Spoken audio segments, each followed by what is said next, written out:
各位早晨，今日係3月28號，禮拜二，我係大華繼險策略師李慧嫻，同大家跟進一下尋日港股市況啦。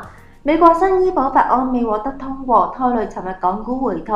恒指低開123點之後，跌幅擴大啊，收市跌164點，收報24,193點。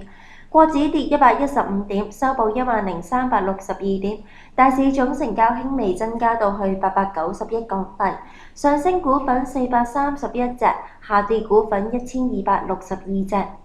美國總統特朗普向國會提出新嘅醫保法案，但係因為冇辦法獲得共和黨議員一致支持，最終被撤回，繼續沿用奧巴馬嘅醫改法案㗎。事件反映特朗普未能夠取得共和黨黨內嘅支持，令到佢之後提出嘅大幅減稅同埋萬億基建計劃，好有機會面對延遲推行嘅風險啊！所以尋日美股方面亦都見到有一個係信心危機出咗嚟，美股出現一個回吐。翻返嚟港股啦，香港特別行政區行政長官選舉已經有結果啦，由特首候選人林鄭月娥以1,777票當選，成為下一屆嘅特首。歷史顯示香港嘅政治事件對於股票市場嘅影響相當之短暫。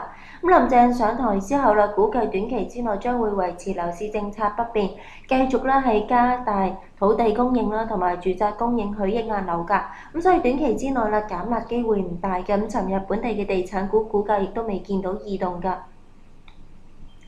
近日港股資金淨流入開始放緩，尋日方面更加出現再次出現一個資金淨流出嘅情況，限制咗上升動力。再加上美國新醫保法案未獲得通過，利淡市場氣氛。走勢方面見到恒指尋日未能夠企喺10天線之上啦，估計嚟緊下試20天線，即係23,950點嘅機會都比較大嘅。但係整體沽壓暫時唔算太大，憧憬可以守得穩20天線。內銀股將會喺今個禮拜陸續公布業績啦。今日將會有就係農行同交行。內銀股嘅業績會繼續就係左右大市嘅表現㗎。